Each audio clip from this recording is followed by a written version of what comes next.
ఈ ప్రసంగానికి ముందు మరి కొన్ని సీన్స్ ఉంటాయి.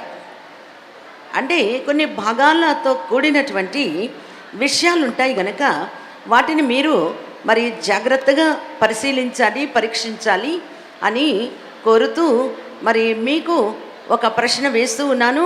చూడండి, ఎవరో మన మధ్యకు 10 మంది వస్తూ ఉన్నారు. వారు ఎవరు అనేది చూద్దాం, గుర్తుపడదాం.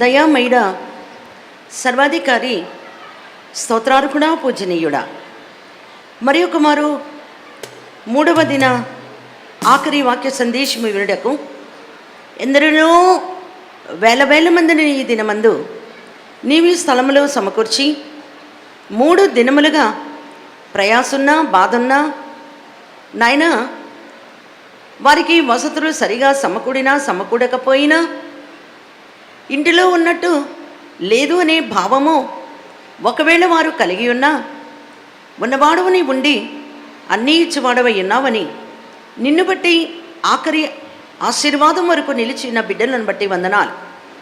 ఇప్పుడు మేము చూడబోయే దృశ్యములను, వినబోయే సందేశమును గ్రహించే జ్ఞానాన్ని మాకు ఇచ్చడం ద్వారా అంతరంగంలో దాచుకొని అందరితో పంచుకొని మా స్థితి ఎలా ఉన్నదో మేము గమనించుకొని ప్రశ్నించుకుని దేవా సరిచేసుకునే భాగ్యము మా ఒక్కొక్కరికి దయచేయండి. సర్వాధికారి వందనాలు. కనికరమును చూపించి మేలిచ్చి క్షమమిచ్చి దీవెనతో నింపి మా సంగతులన్నీ లోకమునకు బట్టబయలు చేయుటకు మొదటిగా బైబిల్ మిషన్ యొక్క వృద్ధిని మహామహోత్సవంలో జనవరి మాసంలో కనపరచడం మాత్రమే కాక ఈ సెప్టెంబర్ మాసము 9వ మాసంలో కూడా కేవలము స్త్రీల కొరకు మాత్రమే నేటి దినమందు ప్రభా మేమందరము మా దైవజనుడు మాకు ఇచ్చినటువంటి అర్హతను బట్టి వీలువాలను బట్టి నాయనా, వారు మాకిచ్చిన వర్తమానమును బట్టి మేమున్నో ఇలాగూ సభలు జరిగించుకున్నటకు అధికారమును మా పెద్దల ద్వారా సమయమును నిన్ను బట్టి మాకిచ్చారు గనుక మీకు వందనములు చెల్లిస్తున్నాం. కృప తోడుగా ఉంచుమని దేవా, ఈ కూటములలో ఉన్న ఆ యొక్క అంతరార్థం ఏమై ఉన్నది, స్త్రీలైన మేము ప్రత్యేకముగా ఏమి నేర్చుకోవలసిన వారమై ఉన్నామో మాకు తెలియచేయగల దేవుడవు గనక మీకే వందనములు చెల్లిస్తూ ఉన్నాము. కూడి ఉన్న ప్రతి ఒక్కొక్క బిడ్డను కూడా దీవించుమని నాయనా, ఎప్పుడు వెళదామా అనేమో మనస్సు వారికి ఉన్నప్పటికీ కూడా వెళ్ళే ముందు ఈ సంగతేదో బాగా చూచి గ్రహించి నాయనా హృదయంలో దాచుకొని హత్తుకొని అందరితో పంచుకునే మనస్సుతో వెళ్ళగలందులకు సహాయమును దయచేయమని వరుడు ప్రియుడు ప్రాణనాథుడైన యేసు నామమున వినయముతో వేడుకుంటున్నాము పరమ తండ్రి, ఆమేన్.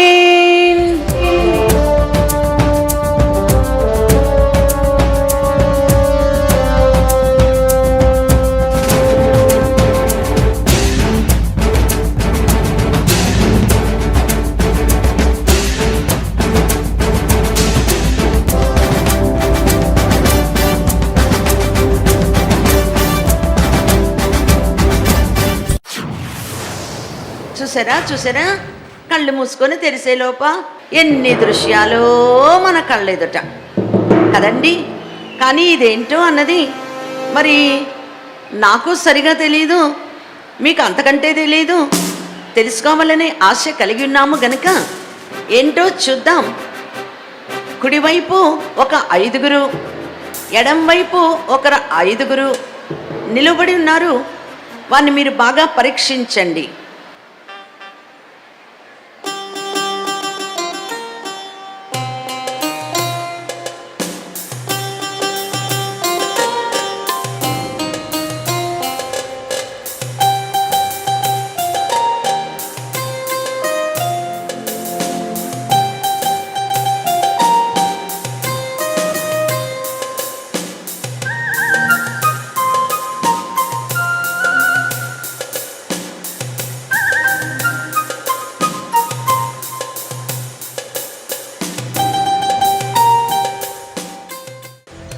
కానీ ఇంతసేపు మీరు వారిని బాగా పరీక్షించారు కనుక వారిలో ఏమైనా వ్యత్యాసం మీకు కనబడిందా?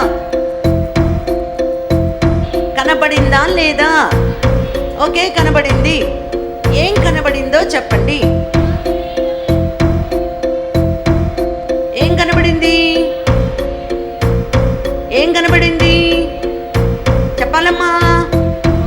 ఏం కనబడింది? ఏమీ కనబడలేదు మీకు. ఇప్పుడు వారు వారి వారి యొక్క గృహాలకు వెళ్ళిపోతారు.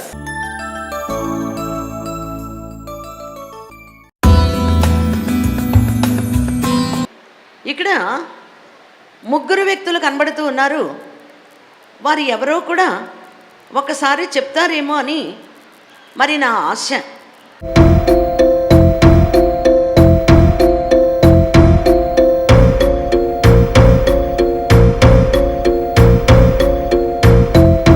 ఆ ముగ్గురు ఎవరై ఉంటారబ్బా? ముగ్గురు ఎవరై ఉంటారు? బాగా చూడండి. ఎవరు కరెక్ట్గా సమాధానం చెప్తే వారికి బహుమానం ఇవ్వబడుతుంది. ఓకే, 5 అంటాను. 5 అనేలోగా చెప్పాలి. 1 ఎస్తేరు, 2 3 ఎస్తేరు 5 అవ్వలేదు. ఎస్తేరు రాజుగారు 4 తర్వాత 5ఏనండి. నేను కూడా 5 అనబోతున్నానండి. 5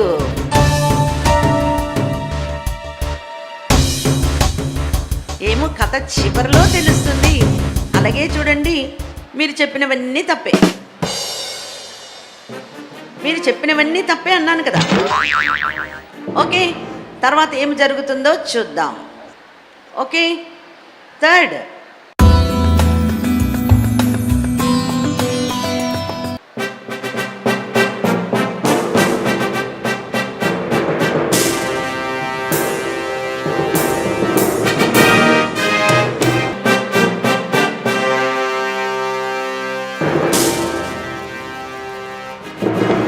మహామంత్రి ఎక్కడ ఉన్నావు? వస్తున్నాను మహారాజా.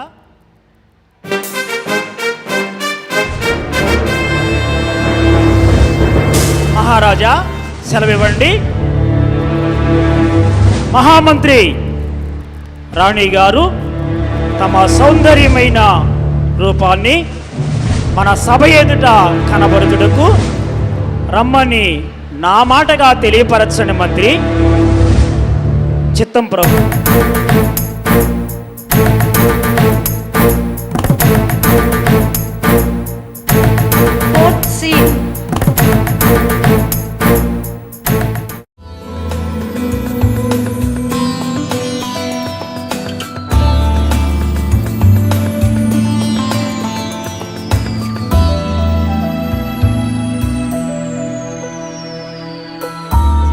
మహారాణి చిత్తగించండి. మహారాజు గారు తన సభ ఎదుటకు మీ సౌందర్యమును కనబరుచుటకు రావాలని రాజుగారు ఆజ్ఞ. మంత్రి హామాను, ఏమిటి నువ్వు మాట్లాడుతుంది? రాజుగారి ఆజ్ఞ నాకు సమ్మతంగా లేదు. రాజుగారి సభ ఎదుటకు రావడానికి నా మనస్సు అంగీకారంగా లేదని తెలియచేయండి మంత్రి. అలాగే మహారాణి.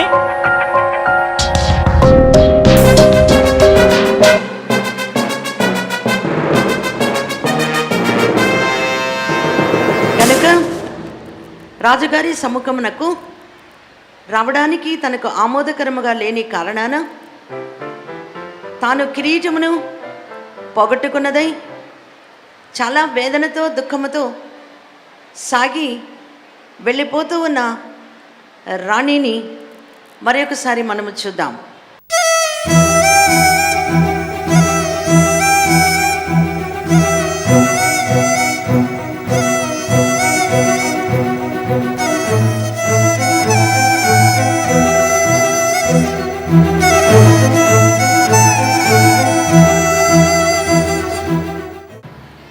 కేవలము భర్త మాటకు లోబడక తన సౌందర్యమును ఉన్నవారందరికీ కనుపరచాలని రాజు యొక్క సంతోషమై ఉండగా, రాణి యొక్క విధి మొదట రాజును సంతోషపెట్టాలి, ఆ మీదట తాను ఎవరిని ఏలుబడి చేస్తూ ఉన్నదో ఆ ప్రజలను సంతోషపెట్టాలి.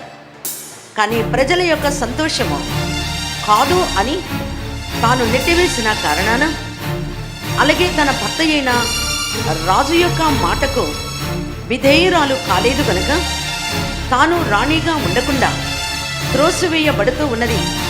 తన కిరీటాన్ని తాను పెట్టి చాలా వేదనతో తిరిగి వెళ్ళిపోతూ ఉన్నది మహారాణి అయిన వస్తీ. మహారాణి అయిన వస్తీ, నీ భర్త అయిన రాజుగారి మాట ధిక్కరించావు కాబట్టి